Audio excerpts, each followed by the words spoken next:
Al Jazeera Podcasts. I'm David Enders, and this is The Take. As Israel's war on Gaza continues, we're coming to you on Sundays with a weekly roundup. This week, 39 days into a ceasefire, Israel has killed at least 260 Palestinians in Gaza. Palestinians from Gaza were sent to South Africa under unclear circumstances. Exchanges of remains continued between Hamas and Israel. Today is Sunday, November 16. Israel has killed more than 69,192 Palestinians in Gaza since October 7, 2023. On Thursday, South African authorities allowed more than 150 Palestinians to disembark from a plane after they had initially been kept on board due to a lack of exit stamps in their passports. The flight has raised a number of questions, including what links Israel has to Al Europe, the group that appears to have arranged it. Here's Al Jazeera's Bernard Smith in Doha. Al Europe has been demanding payments of thousands of dollars, but there's murky information on its origins and who is behind it. The group has been moving Palestinians out of Gaza using unofficial channels facilitated by the Israeli military. Most recently, 153 Palestinians landed in South Africa.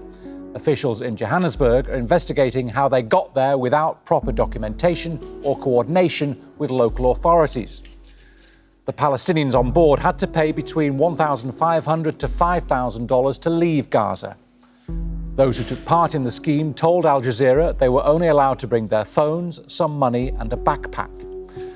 Al Europe claims to have been founded in 2010, but its website was only registered this year. It shows AI-generated executives, has no full address and no contact details. Al Jazeera's correspondent in Ramallah, Nour Odeh, said that efforts to locate the offices of Al Europe have been unsuccessful. We've been digging to find out more about this organization. They claim to be a German organization. They claim to be based in occupied East Jerusalem. We have checked the location they provide, and there is no office for that organization in Jerusalem. More importantly, even if this organization exists, the transfer of Palestinians from Gaza to the crossing with Israel and then to an Israeli airport would require coordination with the Israeli army. Now, the Israeli army says that it facilitates the exit of Palestinians out of Gaza. That correlates with declared Israeli policy of facilitating what Israel calls voluntary migration. In fact, an entire unit in the Israeli army was set up in March of this year to facilitate just that. The Israeli government is not giving out more information, and we continue to dig to find out more about how this operation can continue and why it is so ambiguous about its operations.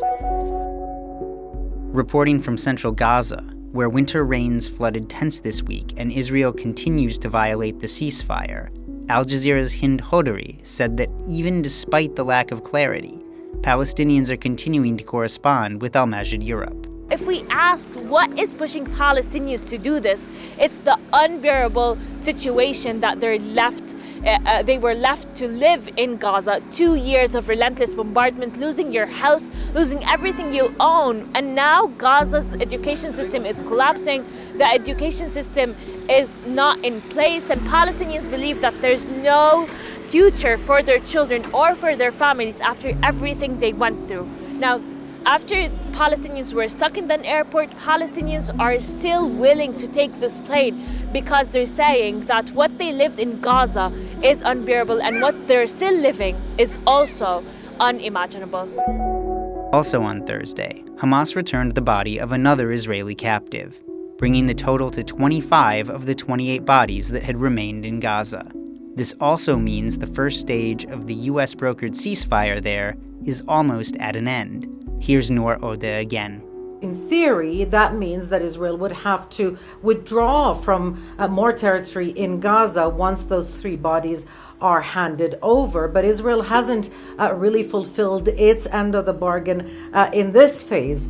Still, like opening 5 crossings instead of 1 or 2, like bringing in or allowing in, rather, 608 trucks a day. All of those things haven't happened. And in order for that redeployment of Israeli forces and withdrawal from more territory in Gaza to happen, other things need to be in place, like the International Stabilization Force, and that is still a work in progress. So as we approach the day where there are no more bodies of Israeli captives in Gaza, a lot of questions need to be answered, and Palestinians in Gaza depend on that to be able to see a light at the end of the tunnel.